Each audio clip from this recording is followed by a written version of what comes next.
چاہتا وہ ایک نئی بحث شروع ہو جائے گی۔ تو ریاکاری یہاں پہ مطلقاً بھی ہو سکتی ہے، اور ایک یہ ہے کہ اگر الذین هم عن صلاتهم ساہون الذین هم یراؤون، تو گویا کہ خاص طور پر نماز کی ریاکاری، کہ یہ جو بھی کچھ بچا کچا نظام ان کے ہاں نماز کا رہ بھی گیا ہے، جو بھی ابراہیم اور اسماعیل نے قائم کیا تھا، اس کی جو بھی بگڑی ہوئی شکل انہوں نے رکھی ہوئی ہے، یہ بھی ریاکاری کے تحت، یہ بھی اپنے خلوص کے ساتھ نہیں، اپنے دل کے ساتھ نہیں، اپنے حسن نیت کے ساتھ نہیں۔ اسی حوالے سے اگرچہ مراد اور یہاں پر اصل مخاطب تو وہ نہیں ہے،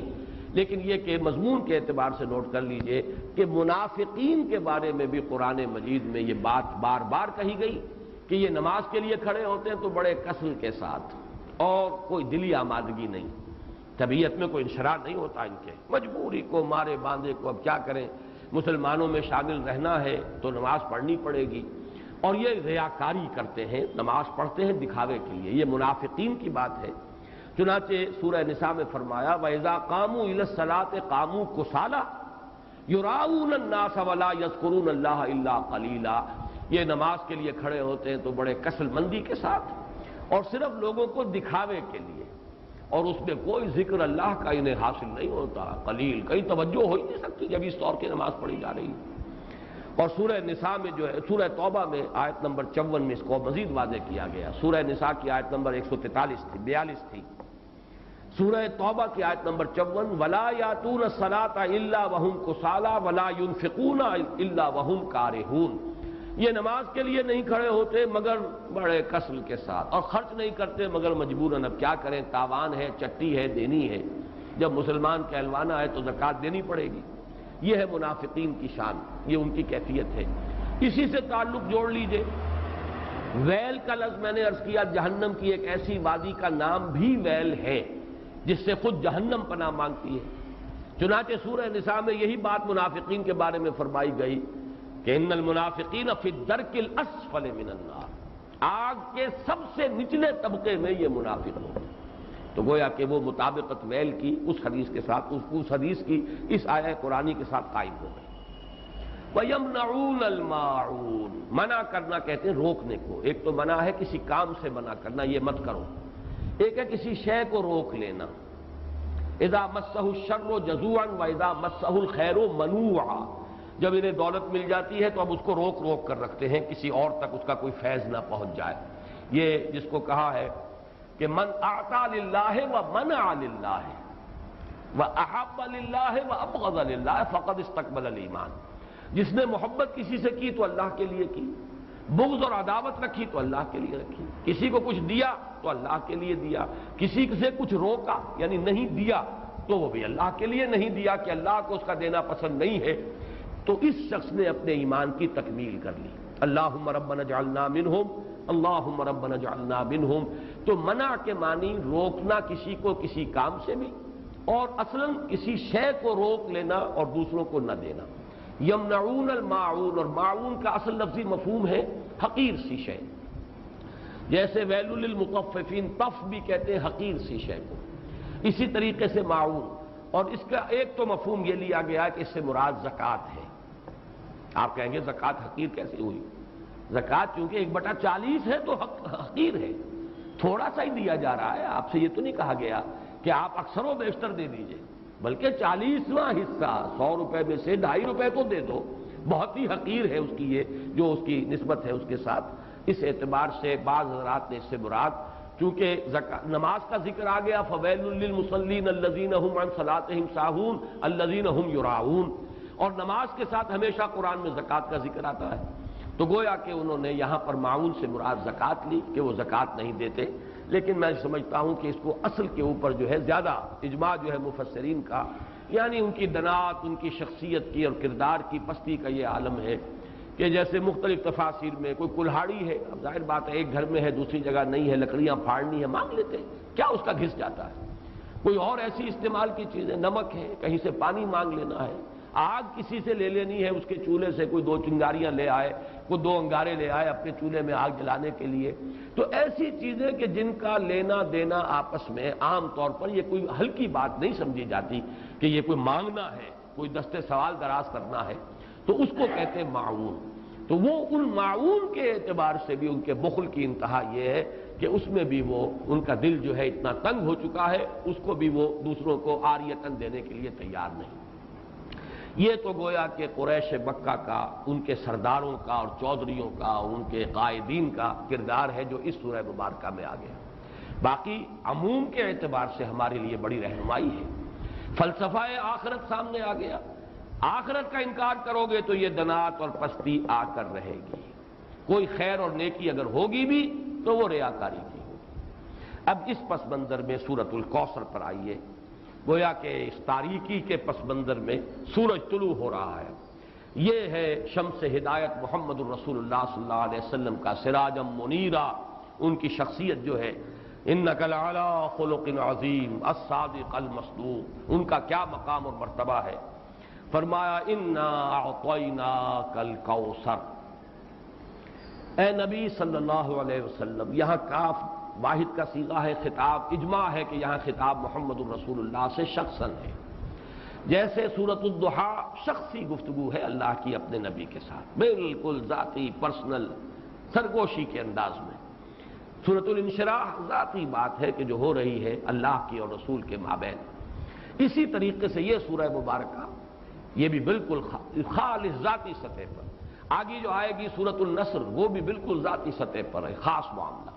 لیکن یہ کہ اس کا تعلق پھر بھی پورے معاشرے سے تھا، نظام کے بدلنے سے ہو، وہ آگے آئے گی سورت۔ یہاں تو یہ خالص ذاتی معاملہ ہے۔ انا اعطیناک الکوثر فصل لربک وانحر ان شانئک هو الابتر۔ اب یہاں سب سے پہلے تو لفظ کوثر کو سمجھنا ہے۔ یہ کثیر سے مبالغے کا صیغہ ہے۔ کثیر سے فعول کی وزن پر، ویسے مبالغے کے بہت سے اوزان ہیں لیکن یہ کہ ایک وزن جو ہے وہ فعول، فعل، تو یہ فعل کے وزن پر یہ مبالغے کا صیغہ ہے۔ کثرت، انتہائی کثرت، انتہائی بہتات، اور اس سے مراد ہر خیر، ہر بھلائی، تمام حسنات وہ ہم نے آپ کو نہایت محتاط، نہایت کثرت کے ساتھ عطا کر دی۔ انا اعطیناک الکوثر۔ اب اس میں ذرا ذکر کرنا چاہتا ہوں اور خاص طور پہ بعد میں ذرا وضاحت بھی کروں گا کہ مولانا اصلاحی صاحب نے تو اس سورہ مبارکہ کا کوئی خاص حق ادا نہیں کیا ہے، لیکن یہ کہ مولانا مودودی صاحب نے واقعہ یہ کہ حق ادا کیا ہے۔ جس قدر تفصیل کے ساتھ انہوں نے جو تفاسیر میں اور مختلف اقوال ہیں انہیں جمع کیا ہے باریک بینی کے ساتھ، اس میں بہت محنت یقیناً ان کی لگی ہوگی، جس کے لیے کہ ہمیں ان کا ممنون ہونا چاہیے۔ اور ظاہر بات ہے من لم یشکر الناس لا یشکر اللہ، جو اختلاف ان سے ہے وہ اپنی جگہ پر ہے، لیکن یہ جو ان کی خدمت ہے اس کی قدر کرنا، اور اس کا اگر کوئی فیض کسی کو پہنچے اس پر شکر کرنا، ان کے لیے دعائے خیر کرنا، یہ واجب ہے۔ انہوں نے جو گنتی کی ہے کہ حضور کو کیا کیا خیر اللہ نے عطا فرمائے۔ اب ایک تو یہ ہے کہ اس کو عام پر جو ہے وہ ملحوظ کیا جائے، اور ایک ہے خاص روایات کے حوالے سے اس کا کیا مفہوم سامنے آتا ہے، تو وہی لغوی بات، اور پھر یہ کہ جو معصور ہے اور منقول ہے مفہوم کوثر کا، یہ دونوں میں آپ کے سامنے رکھ رہا ہوں۔ سب سے پہلی شے جو اللہ نے محمد الرسول اللہ کو کثرت سے عطا فرمائی وہ اخلاق حسنہ، اس لیے کہ دوسری ہی وحی میں فرمایا وَإِنَّكَ لَعَلَىٰ خُلُقٍ عَظِيمٍ، جس کا لوہا جو ہے وہ خود کفار قریش نے مانا الصادق الامین۔ ابو جہل بھی یہ نہیں کہہ سکا کہ محمد نے کبھی جھوٹ بولا، صاف مانا اس نے صلی اللہ علیہ وسلم کہ انہوں نے کبھی جھوٹ نہیں بولا۔ پھر یہ کہ سب سے بڑا خیر نبوت اور رسالت، نبوت رسالت رحمت ہے، اور رحمت للعالمین بنا کر محمد الرسول اللہ صلی اللہ علیہ وسلم بھیجے گئے۔ تو یہ خیر کثیر، یہ خیر جو ہے نبوت اور رحمت، یہ اپنے منطقی انتہا کو پہنچی ہے، اپنے تکمیلی مرتبے کو پہنچی ہے محمد الرسول اللہ صلی اللہ علیہ وسلم کی شخصیت مبارکہ میں۔ اس اعتبار سے یہ دوسرا پہلو۔ پھر جو تعلیمات آپ لے کر آئے، سب سے بڑی شے توحید، پھر وہ نظام توحید جس کا کہ سیاسی سطح پر اس کا نظام خلافت کا ہے، معاشیات میں اس کا نظام امانت اور کفالت کا ہے۔ یہ سارا نظام جو دیا یہ سب سے بڑا خیر ہے جس کی ضرورت ہے آج نوع انسانی کو۔ چنانچہ میں نے اسی کتاب میں نبی اکرم صلی اللہ علیہ وسلم کا مقصد بعثت اس میں اس پر بحث کی ہے۔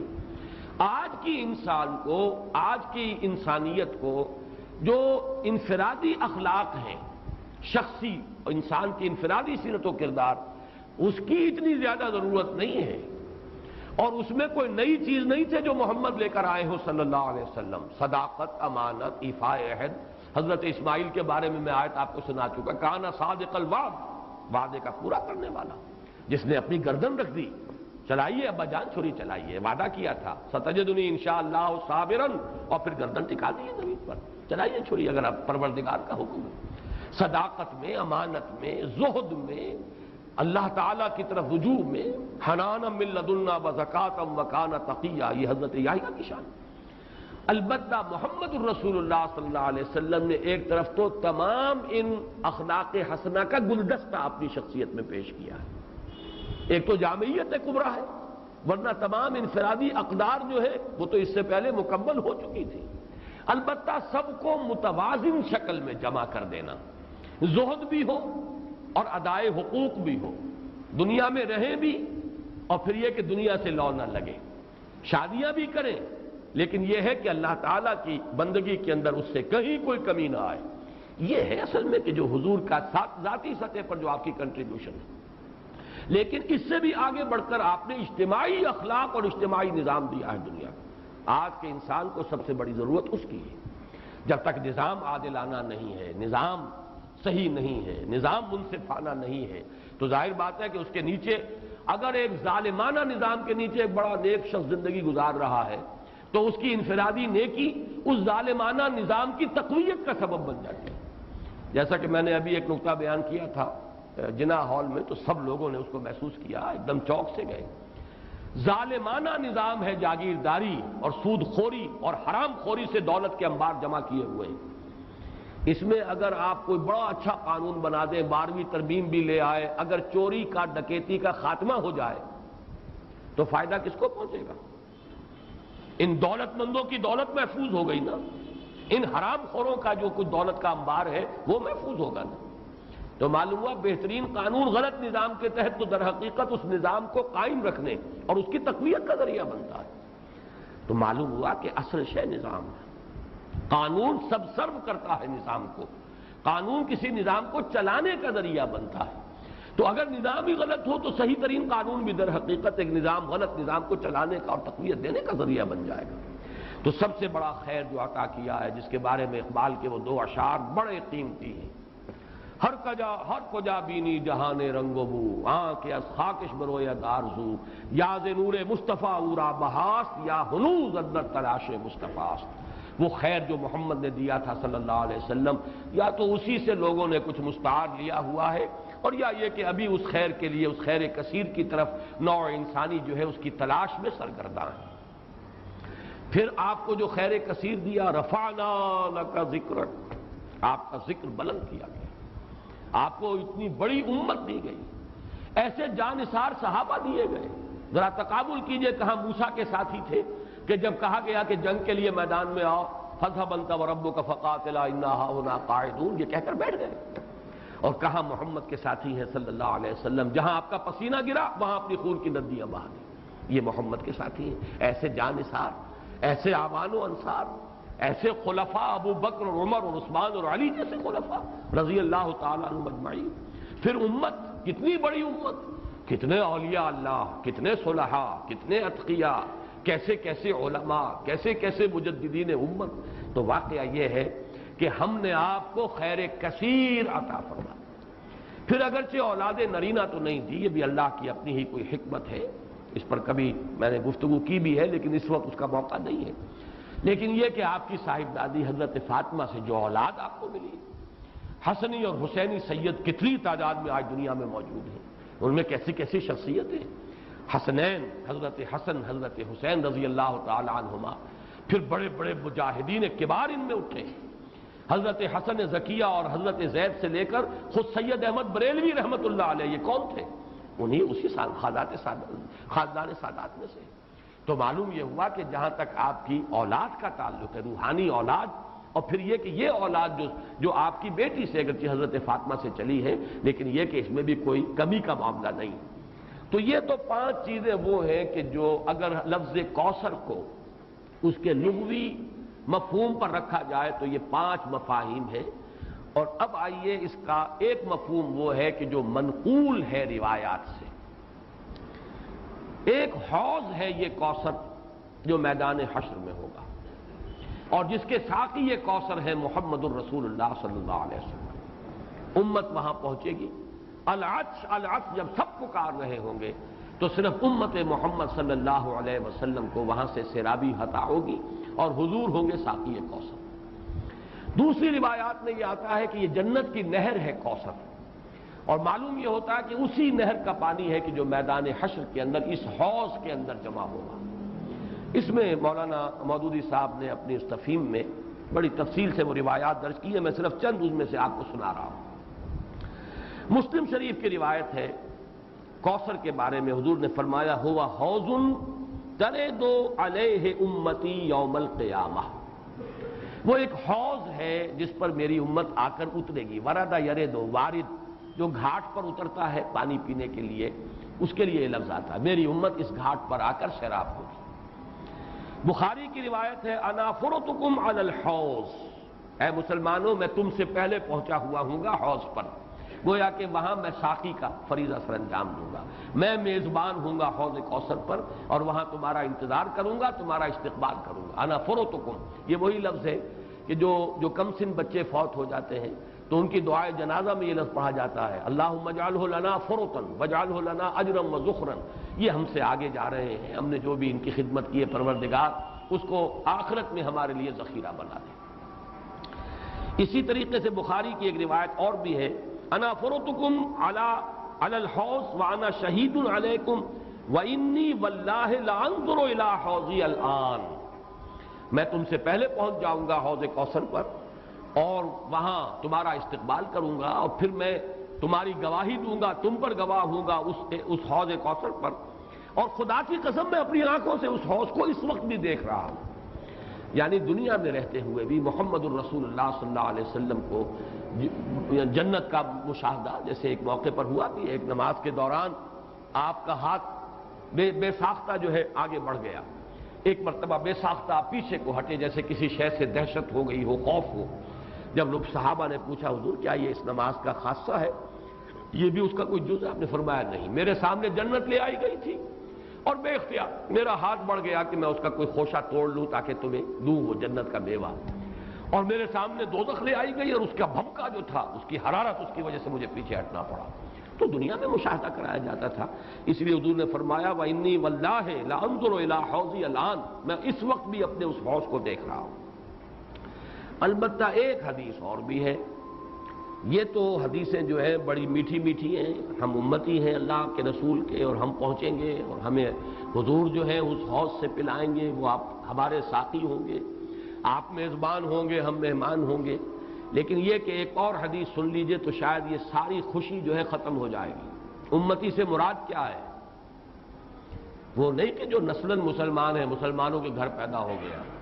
آج کا مسلمان نہیں، حضور کے زمانے کا مسلمان بھی اگر وہ اس معیار پر پورا نہیں اترتا والعصر ان الانسان لفی خسر الا الذین آمنوا وعملوا الصالحات وتواصوا بالحق وتواصوا بالصبر، تو حضور کا امتی نہیں ہے۔ چنانچہ یہ روایت ابن ماجہ کی ہے، اور کہا یہ جاتا ہے کہ یہ الفاظ آپ نے یوم عرفہ کا جو خطبہ ہے اس میں ارشاد فرمائے الا انی فرطکم علی الحوض، لوگوں آگاہ ہو جاؤ میں حوض کوثر پر تم سے پہلے پہنچوں گا، وَأُكَاثِرُ بِكُمْ، اور میں تمہاری کثرت پر فخر کروں گا۔ اتنی بڑی امت، ایسے بھی تو نبی ہوں گے جن کا امتی ایک دو ہی ہوں گے صرف، کتنے ہوں گے؟ حضرت نوح علیہ السلام کے کتنے امتی ہوں گے؟ اس اعتبار سے محمد الرسول اللہ صلی اللہ علیہ وسلم کے امتی انا وَأُكَاثِرُ بِكُمْ فَلَا تُسَوِّدُوا وَجْهِي، تو دیکھنا اس روز میرا منہ کالا نہ کر دینا، میرا چہرہ جو ہے تمہارے اعمال کی وجہ سے مجھے پشیمانی نہ ہو، میرا چہرہ جو ہے سیاہ نہ کر دینا۔ یہ صدمے اور رنج سے جو چہرہ سیاہ ہو جاتا ہے،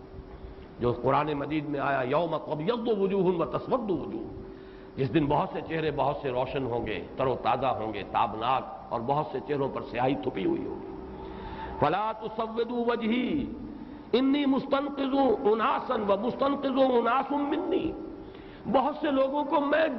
چھڑانے کی کوشش کروں گا فرشتوں سے، وہ پکڑ کر لے جانا چاہیں گے، اور بہت سے لوگ مجھ سے چھڑا لیے جائیں گے، لے جائے جائیں گے۔ وہ میرے امتی نہیں ہوں گے۔ فاقول یا رب اصحابی، میں کہوں گا اے رب یہ تو میرے ساتھی تھے، یہ تو میرے اصحاب میں سے تھے۔ اور اللہ تعالیٰ فرمائے گا فیقول انک لا تدری ما احدثوا بعدک، اے نبی آپ کو پتہ نہیں آپ کے بعد انہوں نے کیا کیا ہے، کون کون سی شرارتوں میں حصہ لیا ہے، کیا چیزیں پیدا کی ہیں۔ حضور کے زمانے کے کتنے مسلمان ہوں گے جو بعد میں مسلمہ پر ایمان لے آئے، کافر ہو گئے۔ کتنے لوگ ہوں گے جب وہ داخل ہو رہے تھے، جو اگلی صورت ہم پڑھیں گے، اذا جاء نصر اللہ والفتح ورأیت الناس يدخلون فی دین اللہ افواجا، ان میں سے کتنے یخرجون من اللہ من دین اللہ افواجا ہو گئے، فوج کے فوج، قبیلے کے قبیلے، پورے کے پورے، یا زکوٰۃ کے منکر ہو کر کافر ہو گئے، اور یا یہ کہ نبی جھوٹے نبیوں کو مان کر کافر ہو گئے۔ تو اے نبی یہ آپ کے امتی نہیں ہیں۔ پھر یہ کہ جنہوں نے بھی احدثوا بدعات ایجاد کی،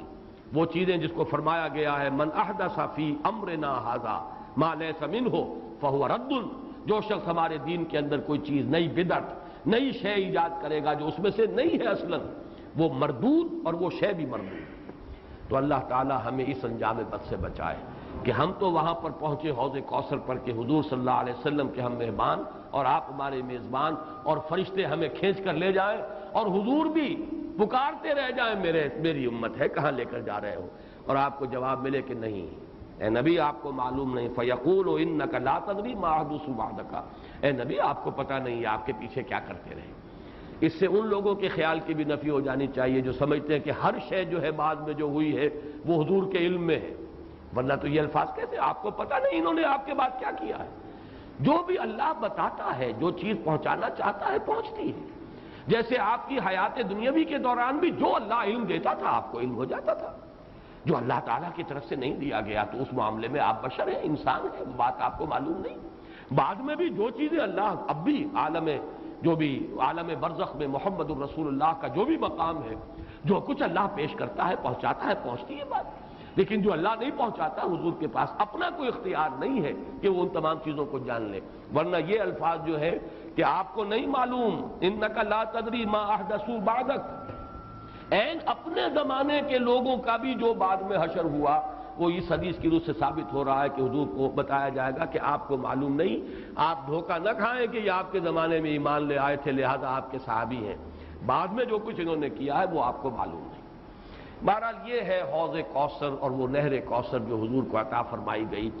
میں بعض روایات میں آتا ہے خاص طور پر کہ اس کی لمبائی اتنی ہوگی جتنی ایلات جو یہ بندرگاہ ہے جس سے کہ سن 67 کی جنگ شروع ہوئی تھی، بلاکیٹ کر دیا تھا صدر ناصر نے، تو سن 67 کی عرب اسرائیل جنگ شروع ہوئی۔ یہ خلیج ایلا کے بالکل ٹپ کے اوپر جا کر بحر احمر جو ہے ریڈ سی اوپر جا کر تقسیم ہو جاتا ہے دو کھاڑیاں، ایک خلیج سویز ہے مغرب کی طرف جا رہی ہے شمال مغرب کی طرف، ایک ہے یہ خلیج عقبہ اور یہ ہے در حقیقت جو کہ شمال مشرق کی طرف جا رہی ہے۔ اس کے ٹپ پر یہ ایلا، اور یہی وہ جگہ ہے جہاں پر کہ وہ یہود کا وہ قبیلہ آباد تھا جنہوں نے کہ شریعت کا مذاق اڑایا تھا اور پھر انہیں بندر بنا دیا گیا تھا۔ یہاں سے لے کر عدن تک یعنی کل بحیرہ احمر جو ہے ریڈ سی اس کی لمبائی اس حوض کی لمبائی ہوگی، اور فرمایا آپ نے کہ ایلا سے لے کر جحفہ تک یہ جدے اور رابغ کے درمیان ایک بندرگاہ ہے، اتنی اس کی چوڑائی ہوگی تقریباً نصف۔ اس سے بعض لوگوں نے خیال کیا ہے کہ شاید یہ بحر احمر جو ہے اسی کو اس حوض کی شکل دے دی جائے، اور اس لیے یہ چیز جڑتی ہے کہ بعض روایات سے معلوم ہوتا ہے میدان حشر در حقیقت یہی میدان عرفات ہے، ہر سال اسی کا گویا کہ ریہرسل ہوتا ہے، جیسے کفن کی دو چادریں ہماری ہوں گی ویسے ہی دو چادریں لے کر آدمی میدان عرفات کے اندر حاضر ہوتا ہے، اور اس کو کھینچ دیا جائے گا، وَإِذَا الْأَرْضُ مُدَّتْ، اس کو کھینچا جائے گا، اسی سے جگہ سے وہ کھینچایا جائے گا اور وہ بن جائے گا میدان حشر۔ اور ظاہر بات ہے کہ پھر اسی حشر میں یہ حوض کوثر ہو سکتا ہے کہ بحر قلزم ہی کو اللہ تعالیٰ اس وقت وہ شکل دے دے، اس کا پانی انتہائی شیریں ہوگا، شہد سے زیادہ میٹھا، دودھ سے یا چاندی سے زیادہ سفید، اور اس کا جو پھر حوض کے جو تہ کے اندر کنکر پڑے ہوں گے وہ سچے موتی ہوں گے اور زمرد ہوں گے اور قیمتی پتھر ہوں گے۔ یہ اس حوض کی شان ہے۔ اللہ تعالی ہمیں اس حوض پر پہنچائے اور محمد الرسول اللہ صلی اللہ علیہ وسلم کے دستے مبارک سے ہماری وہ جو اس وقت کی تشنگی ہوگی اسے سیرابی عطا فرمائے۔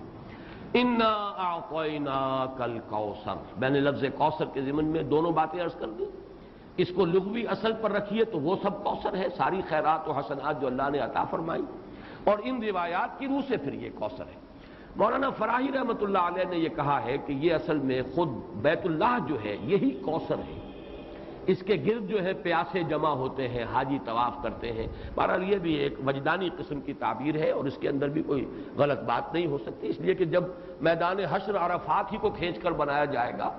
تو یہ جو کالے پتھروں کا گھر جو ہے اس کی بھی اصل شان اس وقت ظاہر ہوگی۔ یہ بھی تو زمین پر بیت المعمور کی اصل میں علامت ہے، جو ساتویں آسمان پر والبیت المعمور، وہ بیت المعمور کی کا یہ سمبل ہے اس زمین کے اوپر جو مادی شکل میں ہمارے سامنے موجود ہے، تو اس تعبیر میں بھی کوئی بات حرج والی نہیں۔ انا اعطیناک الکوثر فصل لربک وانحر، بس اے نبی صلی اللہ علیہ وسلم آپ اپنے رب کے لیے نماز پڑھیے۔ اب ذرا دیکھیے کہ سورہ علق میں بھی آخر میں جو الفاظ آئے تھے کہ آپ پرواہ نہ کریں اس مخالف کی، اس ابو جہل کی پرواہ نہ کریں، اپنے رب کے لیے سجدہ کیجئے اور قریب ہو جائیے، ان سے بالکل مستغنی ہو جائیے، یہ آپ کا کچھ نہیں بگاڑ سکے۔ ان کی مخالفت وقتی طور پر تو آزمائشیں پیدا کرے گی، خود آپ کے لیے بھی اور آپ کے ساتھیوں کے لیے بھی، لیکن اس کا کوئی مستقل اثر نہیں ہوگا، آپ کے قدم آگے بڑھتے چلے جائیں گے، کامیابی آپ کے قدم چومے گی، آپ کا یہ دین جو ہے جو اللہ نے آپ کو دے کر بھیجا ہے یہ دین غالب ہوگا، اس کو غلبہ حاصل ہوگا، آپ کی امت کے لیے دنیا میں خیرات و برکات کے جو ہے خزانے کھول دیے جائیں گے۔ بس اپنے رب کے لیے نماز پڑھیے۔ اب یہ یہاں پر مراد نماز سے وہ نماز ہے جو حضور کو عطا ہوئی اور جو حضور کی وساطت سے ہمیں عطا، یہ وہ نماز ہے جس کا نظام ہے یہ 5 وقتہ نماز، یہ تو فرض ہے، اور 3 اوقات اور ہیں جن میں نوافل ہیں، پھر ہر فرض نماز کے ساتھ بھی فرضوں کے ساتھ اس کے رواتب جن کو کہا جاتا ہے، یہ نظام ہر نماز کی رکعت کی ایک ترتیب ہے، اس کے ارکان ہیں، یہ تمام اس کے اوقات ہیں، ان